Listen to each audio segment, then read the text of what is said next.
Running a business comes with a lot of what ifs, but luckily there's a simple answer to them. Shopify. It's the commerce platform behind millions of businesses, including Thrive Cosmetics and Momofuku, and it'll help you with everything you need. From website design and marketing to boosting sales and expanding operations, Shopify can get the job done and make your dream a reality. Turn those what ifs into... Sign up for your $1 per month trial at shopify.com/special offer. Hi, it's Eva Longoria, and let's be real. After 40, we should ask for more from our skincare. I swear by Revitalift Triple Power Moisturizer by L'Oreal Paris. With vitamin C, pro-retinol, and hyaluronic acid, it reduces my wrinkles, firms, and brightens. And it's not a procedure. It's just a hardworking moisturizer. Revitalift Triple Power Moisturizer by L'Oreal Paris. Grab it today in fragrance-free or with SPF 30. Available at your local Target. Hi, it's Kanika, and I'm back with a brand new season of That's Total Mom Sense, where I interview parenting experts, world-renowned thought leaders, best-selling authors, and trailblazing entrepreneurs on their incredible life stories and mom sense experiences. Hi, I'm Gabby Bernstein, and you're listening to me on That's Total Mom Sense. It's me, Bobby Brown, on Total Mom Sense. Can't wait to share my story. Hi, I'm Dr. Lisa, and you're listening to me on That's Total Mom Sense. Pandemic or not, these episodes will inspire you to make every single day count. Episodes release on Tuesdays and Thursdays. Join my tribe and subscribe wherever you listen so you never miss an episode. Evergreen has a lot of meanings to me. First, I love that green is in the name. You know, we flavor all of our waffles with just fruits, vegetables, nuts, and spices. So I like that it, evokes that there's some freshness in there. I also think it's kind of fun, like the evergreen tree stays green and vibrant through the frozen months. And it's a frozen product that has all these fresh ingredients in it. So I thought that was fun. As moms, we often wonder, am I doing enough for my kids? I'm here to tell you, you are super mama. That's because we have an undeniable superpower, our intuition, and it never steers us wrong. I call it our mom sense. Hi, I'm Kanika Chadda Gupta, and I'm the host of That's Total Mom Sense. I'm a journalist, entrepreneur, wife, and mom of 3, twins plus 1. Now, if I had $1 every time I heard, gee, you have your hands full. On my podcast, I interview influential moms from various industries and cover topics that all first-time parents grapple with, from getting your baby to sleep to screen time allowance, your new normal in your marriage, and how to dedicate time to yourself. Learn and laugh along with That's Total Mom Sense. As many of us are homeschooling our kids or managing their hybrid school schedules, along with our own workday, we're all scrambling in the mornings. Breakfast is undoubtedly the most important meal of the day, as our kiddos are breaking their fast of perhaps 12 hours of sleep beforehand. So we want to give them foods that are satiating and nourishing. Today, we're talking to a female and mom founder, Emily Groden, who's helping make breakfast a little easier and a lot healthier. Her company is called Evergreen, and they specialize in waffles. Evergreen features miniature waffles made with 100% whole wheat, no refined sugar or dairy, and flavored only with fruits, vegetables, nuts, and spices. Varieties include banana peanut butter, mixed berry almond, matcha chocolate chip, zucchini and carrot, and pumpkin and pecan. The products are available to purchase online and in Whole Food stores throughout the Midwest. As a working mom, Emily Groden needed a quick and easy breakfast for her toddler, but was not willing to sacrifice quality, nutrition, or taste for convenience. She launched the company in early March 2020, which was the peak of the pandemic. Emily originally created Evergreen for her own family, and she's now on a mission to clean up the frozen waffle category. Carried in more than 45 Whole Foods Markets locations across the Midwest and counting, Evergreen is rapidly growing a loyal base of health-conscious consumers who appreciate the clean ingredients, nutritional benefits, and delicious flavors. From day one, Emily has focused on embedding philanthropy and social responsibility into her brand's DNA.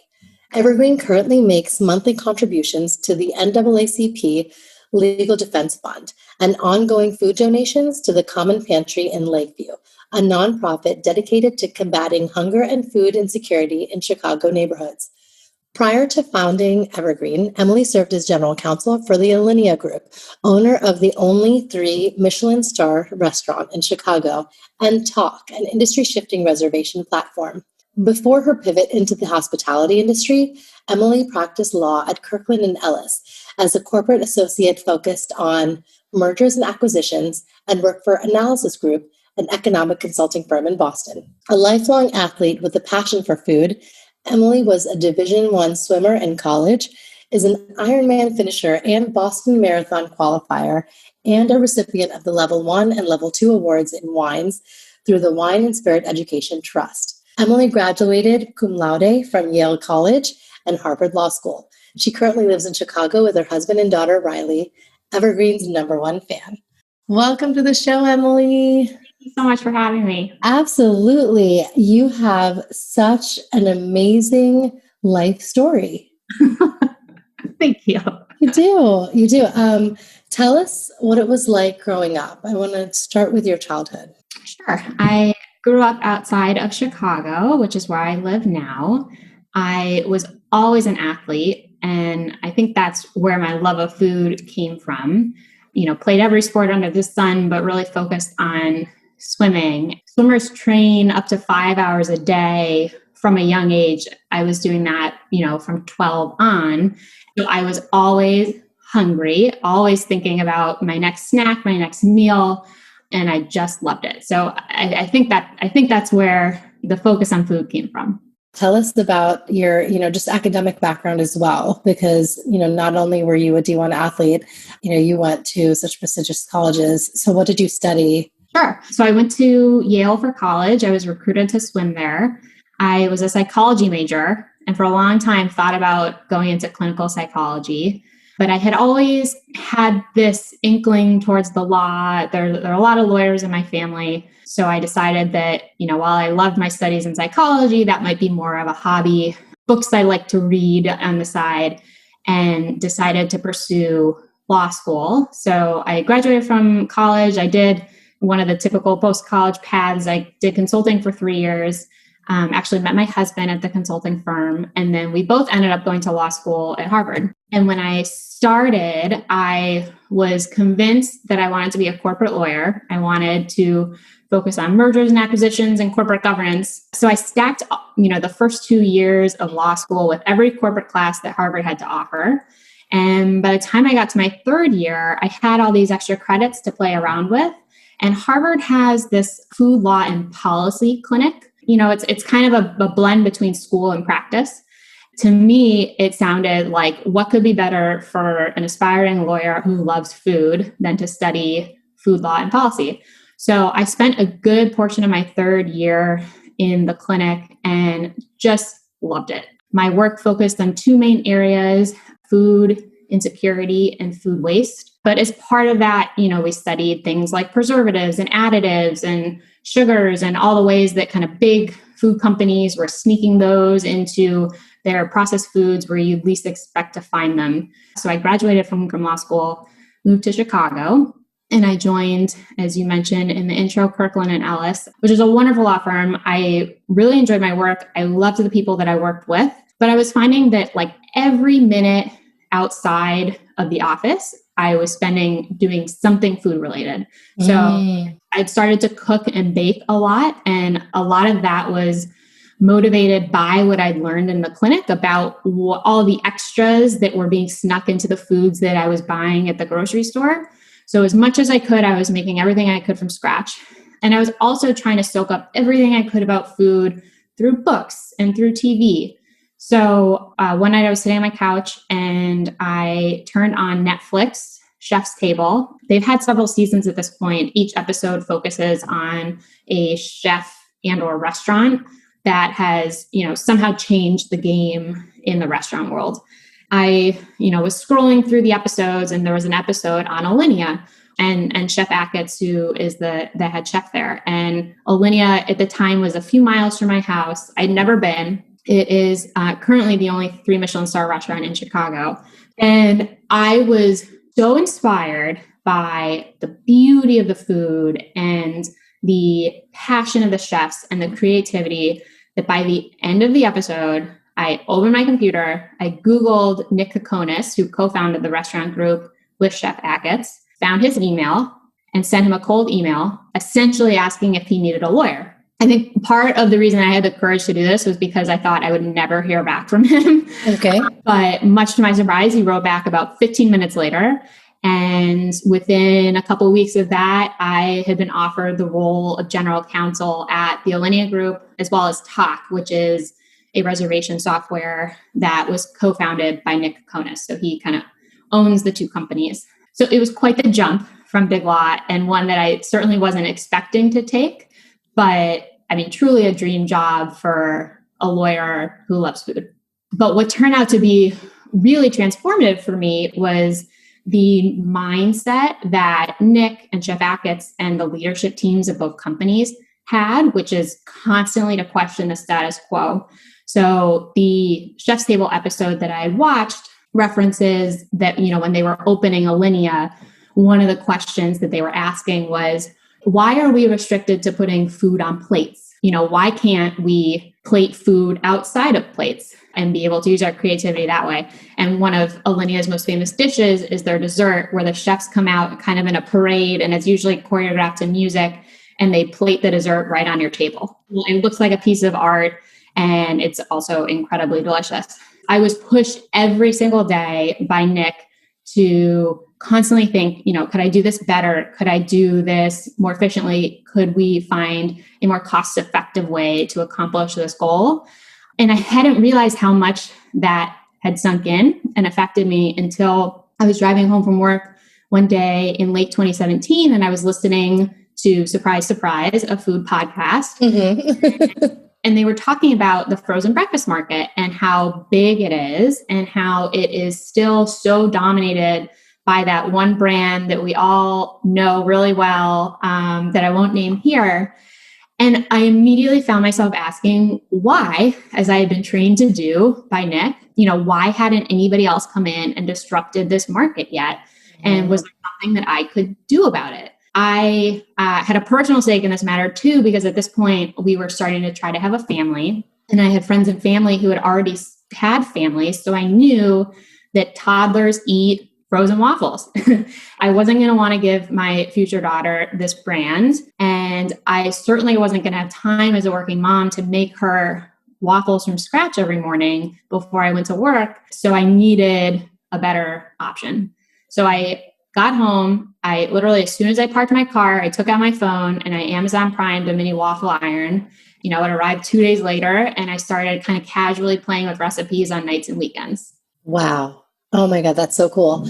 And so that's how you came up with what essentially is Evergreen, the ingredients and all of it was in your kitchen. First, it wasn't a super serious venture. I was thinking about it and was playing around. But, fast forward to August 2018, we had our daughter. And when I went back to work in November 2018, I had, a handful of recipes I felt really good about. But I quickly realized that when you are a working mom of a newborn, you no longer have nights and weekends to pursue side hustles necessarily. And so if I wanted to take this further, I was going to have to carve out more time for it. So in January of 2019, I walked into Nick, my boss's office, and just said point blank, Nick, I would like to start a frozen waffle company. Can I drop down to part-time? But he didn't. But he said, sure, if you can get our work done in 3 days a week, you can do whatever you want with the other 2 days. We all love a legendary comeback, and Degree Original Cool Rush is back and better than ever. Cool Rush isn't just a scent, it's a movement, a fan favorite that delivers bold, fresh vibes and all-day sweat protection. Whether you have a man that spends hours in the gym, heads into the office early, or is just trying to stay fresh on a long day, Cool Rush has their back. Head to your local Walmart or Target and grab Degree Cool Rush, the fan favorite scent from the world's #1 antiperspirant brand. I turned off news altogether. I hate to say it, but I don't trust much of anything. It's the rage bait. feels like it's trying to divide people. If we got clear facts, maybe we can calm down a little. NBC News brings you clear reporting. Let's meet at the facts. Let's move forward from there. NBC News, reporting for America. So that's awesome. At that point, with my newfound time to work on Evergreen, I hired a design company to design our packages. I started calling manufacturers very naively, thinking that I would just call someone, tell them I made waffles, and they would agree to take me on and start making my waffles for me. I had the same conversation over and over and over again. Every co-packer said, call us back when you have customers. So it became quickly apparent that I was going to have to start making them myself if I wanted to actually bring them to market. So I got certified to work out of a shared commercial kitchen and started producing just over a year ago in late August of 2019. Wow, that is incredible. Tell us about what it was like in those early days as an entrepreneur and a new mom. Definitely challenging. It took longer than I had thought to be able to find a shared commercial kitchen and be able to start producing. And I remember I was really glad that there was the delay, because I had originally thought I was going to have to time out pumping in the middle of the day. And I wasn't sure, I was going to have to sit on the bathroom of the shared commercial kitchen. And it was very complicated. So fortunately, I started just after I stopped feeding my daughter breast milk. It was a lot of work. I had to give my husband so much credit. He has been my number one cheerleader since we met, really. But with every kind of leap in my career that I've taken, he has been behind me 100%. And, when I hesitated to leave the big law firm to join the Alinea Group and talk, because, it was just a really shocking change. And he was like, Emily, if you want to do it, I think you are crazy not to take this opportunity. It's, it is the dream job for you. And it is like a once in a lifetime thing. You should seize it. And so I did. And then same with Evergreen, which is seemingly, again, a totally crazy idea, a lawyer wanting to make frozen waffles. But he has tasted probably thousands of my waffles at this point. And he was like, I think you've got something really good, and you're really excited about it. And I think you should chase this dream. So, he has been such a great partner in helping me make it work with, having my own company and having a company baby and a human baby at the same time. Right. Exactly. That's great. And we all need that support. I'm so glad that he provided that in such an authentic way and was there for you. What made you come up with the name Evergreen? Evergreen has a lot of meanings to me. First, I love that green is in the name. We flavor all of our waffles with just fruits, vegetables, nuts, and spices. So I like that it, evokes that there's some freshness in there. I also think it's kind of fun, like the evergreen tree stays green and vibrant through the frozen months. And it's a frozen product that has all these fresh ingredients in it. So I thought that was fun. But the serious meaning, and one that's really important to me, evergreen is something that's everlasting, never ends. And for me, I think of Evergreen kind of as the anti-trend brand, right? I don't personally subscribe to fad diets. Many people do, and that is totally fine in their choice.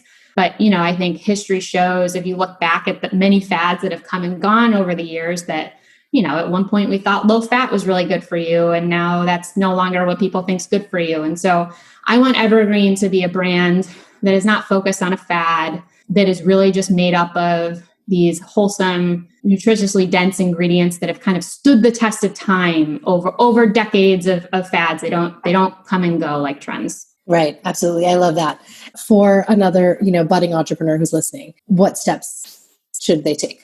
That is a really good question. Like I said, I started playing not so seriously with recipes in my house. I had a really good idea of what the waffles needed to be. At the end of the day, these were waffles that I wanted to give my own family.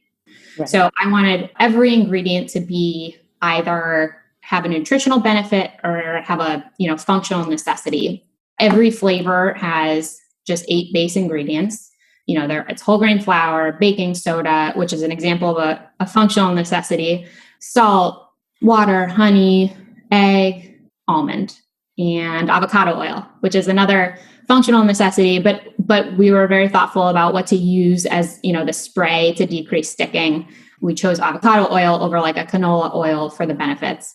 It was really important to me that I didn't have any quote unquote natural flavors, and we didn't have any artificial flavors. Every ingredient had to be nutritionally dense or have a functional necessity. So all of our flavors are just fruits, vegetables, nuts, and spices.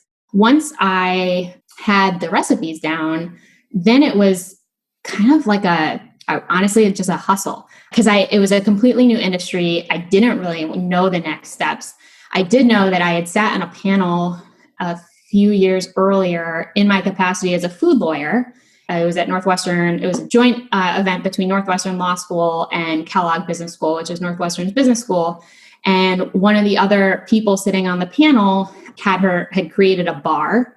And I found myself the whole time thinking, like, she's so much more interesting to listen to than I am. Should have been assigned at the time that I was going to head in this direction.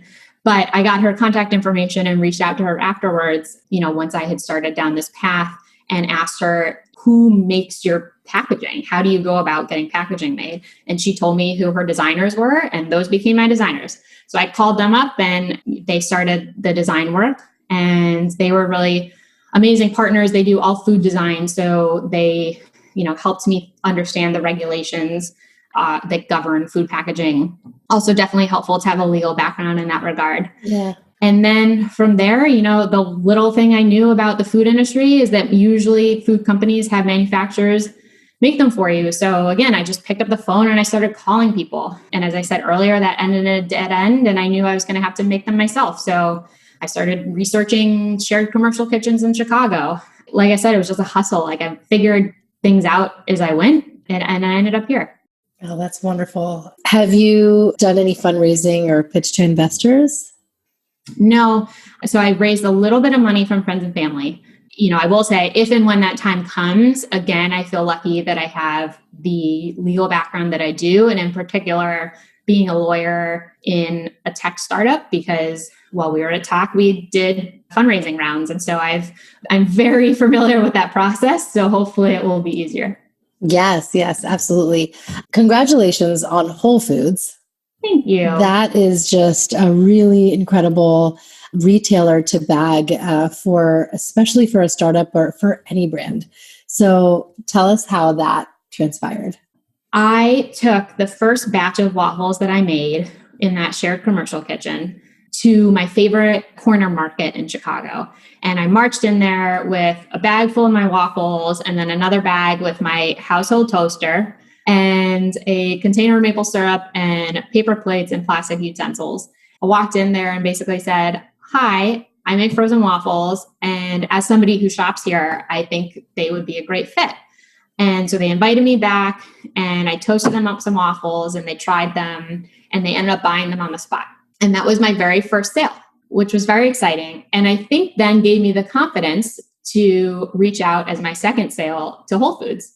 So, within a month of starting to produce my waffles, I applied to Whole Foods to be a local vendor. Somewhat to my surprise, they accepted me. And I found out in October of 2019 that I had been accepted to be a local vendor. They asked me how many stores I wanted to launch in. And I asked how many stores were in Illinois. And they said 28. And I said, sounds great. And immediately picked up the phone and started calling back the co-packers who had all said, call back when you have customers.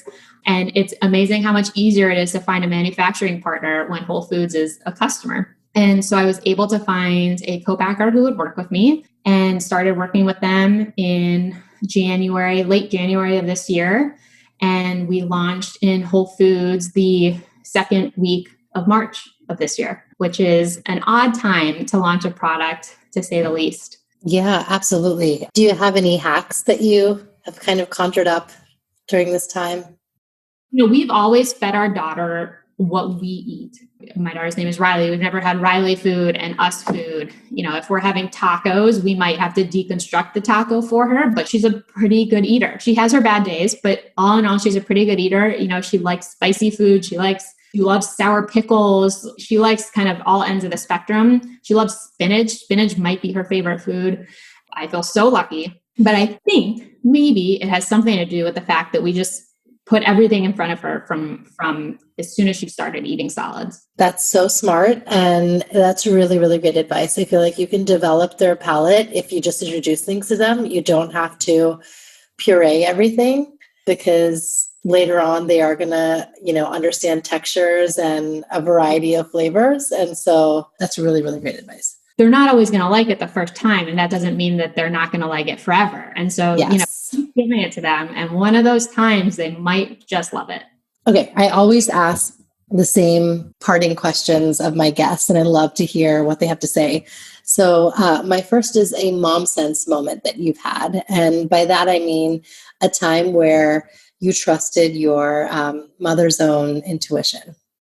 As a lawyer, I really like a plan. I really like books. I really like a list of rules. So prior to having our daughter, I read everything. I knew all the quote unquote best practices. And then we had our daughter, and that all just flew out the window. I had wanted to put her on a schedule of eating every 3 hours, because I heard that's, one schedule you can do. There's one school of thought that believes in that. And I'd had friends and family that had done that with their kids. And they're like, it was so nice to be on a schedule. I love a schedule. My daughter was having nothing of it. She would get really hangry by around 2 hours. And I tried for a couple of days to hold her up to 3 hours. And it was just a disaster. And I realized at that moment, the most important thing for you to do, stop looking at books, stop looking at blogs, stop looking at what other people are doing. Just listen to your kid. You will learn so much from just listening to your kid. We had a really tough time with breastfeeding. And I had so many people telling me, hang in there, it gets easier. It was really stressful on both me and my daughter. So I switched from breastfeeding to bottle feeding breast milk, started pumping, and it was amazing that our worlds just changed and everybody was sleeping better, making that one little change that I was essentially kind of advised against doing. And it was, again, because I was paying attention to her, to my kid and what she needed, as opposed to listening to all the people around me who were giving me different bits of advice. Yes, it's so true. Let's not forget our quote of the day. Is there a quote that you live by?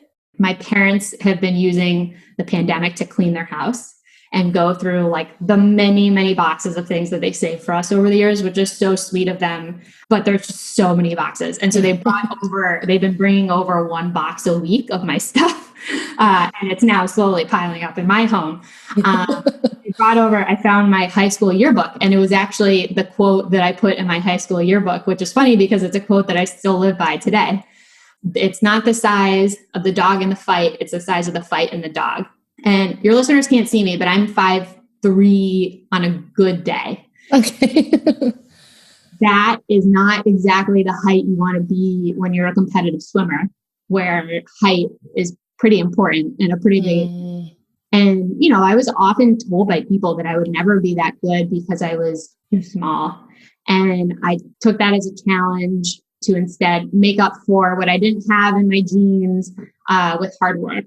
That took me pretty far in athletics, and I apply that mentality to really everything I do outside of the athletic arena as well.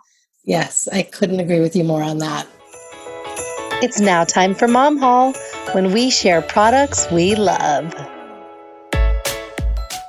This is a segment where you can share a product that you are absolutely loving, and it could be in really any vertical. So these days, my favorite products are those products that make my life easier, and specifically that enable me to live, a healthy, well-rounded lifestyle without taking too much time. So I would say 2 products fall into this category. One, my Peloton, which is truly a mom's best friend, because you can, I have it in my basement. I run down, I can do sometimes even a 15-minute workout, and it's a really good sweat. And I feel great about getting that in, and my mind feels clear, and I can continue on with my day. The other is my Instant Pot, which you're nodding. I don't know if you have one. Yes, I do. Yep. They're perfect example. Earlier this week, I was dead set. I was going to make these shredded chicken tacos. I defrosted the chicken and I had all the ingredients out on the counter, and it was a slow cooker recipe. So it was going to take 4 hours.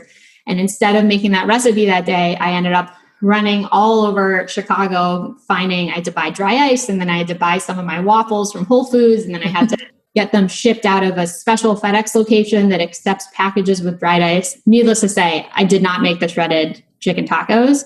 Instead, I got home and I threw them in the Instant Pot and I cooked them for 8 minutes. And it was the exact same outcome, and it was delicious. And my family had dinner that day and like the following days. Hashtag mom win. Yes, hashtag mom win. But seriously, I mean, the Instant Pot, it blows my mind how fast it cooks things and how delicious and tender the proteins are if you're using protein. So highly recommend. Yes. Lastly, where can, my listeners find you and Evergreen? Yeah. So Evergreen, you can find at Whole Foods in the Midwest. We're in 46 Whole Foods across the Midwest now. And if you're not in the Midwest, you can find Evergreen online. We ship nationwide on dry ice. If you go to www.eatevergreen.com. And you can find us on social media, Instagram, Facebook, and Twitter at Eat Evergreen. And if you want ideas for how to prepare your waffles, we have a lot of fun on our Instagram page, making them in all sorts of creative ways, from savory to sweet. So check us out there. Thank you all for listening to today's episode. I hope you enjoyed my chat with Emily. Isn't she so dynamic? It's incredible to see all that she's achieved in her life and in her career. And now she's helping parents problem solve and making breakfast fun again. Be sure to use my code MOMSENSE20, MOMSENSE 20, to receive 20% off your order. And the website is eatevergreen.com. Enjoy your yummy waffles any time of day. I know I am. As always, be sure to follow me at Kanika Chada Gupta, and you can check out all the new upcoming episodes that I have, my IG lives. I'm pretty active on Instagram, and you can also follow me on Twitter with the same handle, at Kanika Chada Gupta. If you haven't already, definitely subscribe to the show wherever you listen, hopefully on Good Pods now, and leave me a review. Those really help, and I feel like it just gives new listeners a chance to understand what my show is all about. On Good Pods, you can easily share your favorite podcast episodes with your friends and see what theirs are and share comments. And so it's honestly a great way to create a podcast network and socialize right from your phone. Be sure to follow me on my Instagram at Kanika Chada Gupta and Twitter, same handle at Kanika Chada Gupta, and slide into my DMs. I love reading your messages and writing back to you and, getting the relationships going offline.